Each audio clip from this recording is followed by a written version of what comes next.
just a little impromptu video. I was listening to NPR on the way home just now, and the person arguing for gun control is making a big mistake. You see, facts are not arguments. In the debate, she was simply rattling off statistics. If in a debate all the other person does is rattle off statistics, they're wrong. They're worse than wrong. They don't even have an argument that can be wrong. They're like they're nonsensical. Because facts are not arguments. Facts are a type of premise. You actually need more than just facts in your premises. Your conclusion can be a kind of fact by itself, but it's more importantly an inference. So yeah, you need an explanation of the facts too. So morals arguments, they have a theoretical premise and a fact premise and an inference. So a good argument, I guess in ethics, sounds like this: euthanizing Bob will kill Bob. We shouldn't kill people, therefore we shouldn't euthanize Bob. We see we have a fact, a theoretical framework, and the second premise, and an inference based on the facts, the theory, and the facts and the theory. And I think that goes back further to my what is truth? I had a video called Some Theory. And really it seems like facts are, truth is facts and theory. Facts don't do anything by themselves. To have truth, you need theory. Theory which explains and applies the facts. Also, I'm very wary of W-A-R-Y, worry. For some reason I can't pronounce it correctly today. Of saying that the world is just a collection of facts, because it seems like the way we look at facts, it presupposes consciousness, and I don't want to commit to the idea that without consciousness there'd be no existence. So I'm wary of saying that the world's a collection of facts. But the Tractatus handles that issue. Anyway, yeah, you need inferences to have an argument. So if someone in an argument is just rattling off facts, then they don't have an argument at all. You see, facts support arguments. They themselves are not arguments.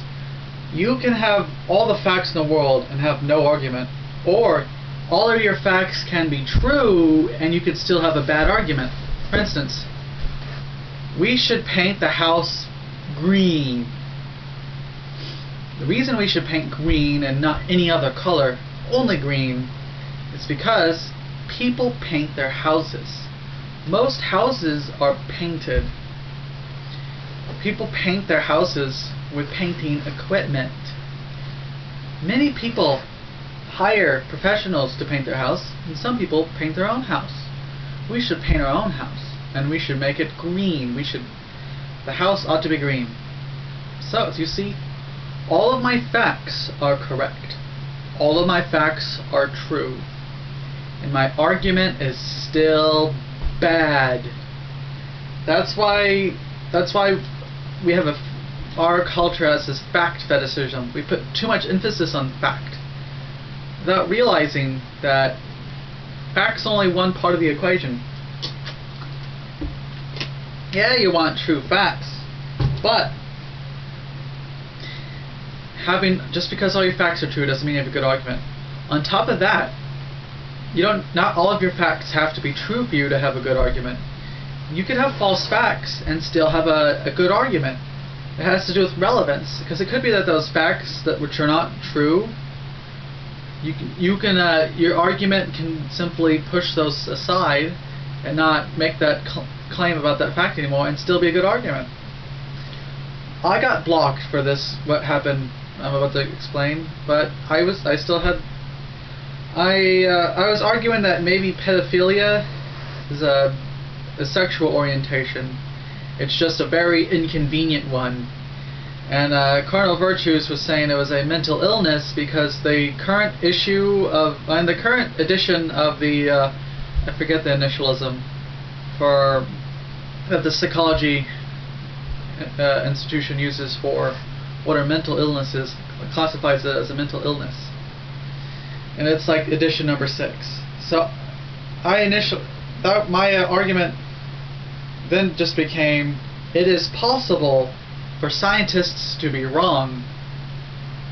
I mean, like there's several editions for a reason, because they were wrong before and they get corrected. So all I'm saying is it's possible that they're wrong here. Cardinal Virtue says that scientists can never be wrong ever, and that I was sounding like a creationist, which for some reason is like the biggest insult you could ever make on the internet, is call someone a creationist. Therefore I'm stupid, and there's no way I can ever critically think about anything. Therefore I'm blocking you because you're stupid. So yeah, Cardinal Virtues didn't really make an argument, and yeah, I'm still a little pissed off about it, as you can see. But I referred to the edition as the wrong number. Like, I referred to it as the 6th instead of like the 7th. And someone was like, "Ha, your fact is wrong. It's the 7th edition, not the 6th edition." As if that has any relevance, as if that actually hurts my argument. It doesn't hurt my argument at all, because all I have to do is say, okay, well, it's 7. So just because I have one fact that's wrong doesn't hurt my argument, because I could simply just say, okay, well, I'll switch the fact and accept that it's 7, not 6. So, see, even though one of my facts was wrong, it didn't hurt my argument, because my argument overall was simply that, given that there's multiple editions, it's possible for scientists to make mistakes and have to make new editions where the mistakes are corrected, and also that they don't know everything, so they have to make new editions that accommodate for the new information. So yeah, facts are not the sole criterion of truth. Facts are just a part of truth. They're not truth. Facts are not truth. Facts are not arguments. They're simply a part of the equation, but they're not the equation themselves. So that's why I'm very wary of fact fetishism of any kind, because you end up with very, very silly thinking, very illogical thinking, and you get a problem where you have two sides. Both sides of the argument have nothing but true facts. All their facts are true, and then they don't seem to be able to argue with each other at all, because they don't know what argument is. Arguing with people is not a matter of trying to prove the other person's facts false. I mean, that can help. You know, if the facts are really important and you prove their facts false, you can really destroy them. What I'm saying is, arguing and truth is way, way more than just, well, let's see if his facts are right or not. That's like a part of the equation, but you have to look at the inferences he's making. You have to look at the reasoning. Is he or she making any fallacies? Does this conclusion follow from the evidence?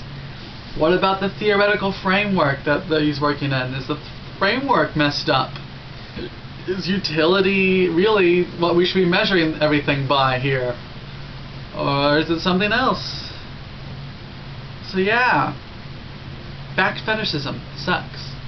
Oh, one last thing I'm going to say at the very end is statistics. Be very, very suspicious of anyone who throws out statistics crazily in an argument, or a pseudo-argument.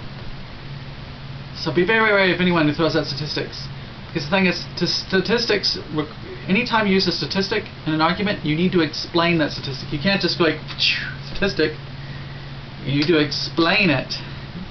Let me give you one of the statistics that this gun control lady gave that needed explanation very much. And without explanation, the statistic's completely useless. She said,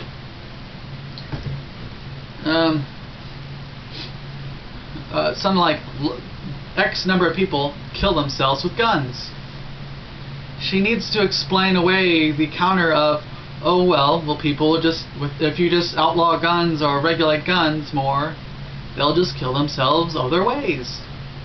So just saying we should get rid of, so just saying something like allowing for lots of gun ownership increases the level of suicides because most people who kill themselves use guns is really crappy. That's a very bad argument unless you give me some more than that. If you don't give me any more than that, I'm just going to say I'm not going to take that argument seriously, because that counter of well, they'll just use a different means to kill themselves. It's just too powerful counter unless you can explain something like, because something you can add to the argument to make it not shit is not bad is to say add in something like well, yes, but it is super easy to kill yourself with guns, and if they try these other methods of suicide, it'll give them more time to think about it, and maybe they won't kill themselves if they have more time to think about it. But then, of course, how do you know what they're going to do? How do you know that they're going to change their mind on the process of trying to kill themselves more slowly? And also, it completely ignores the underlying assumption that we should stop suicide, that society has some sort of obligation to stop suicide. That's another problem. You have to always get to the fundamental assumptions of arguments, which we always just look over. The fundamental assumption here is that we should stop suicide. It doesn't all deal with the counter of maybe we should allow suicide. Maybe we should you should buy suicide guns and pills. Like, it totally just goes over.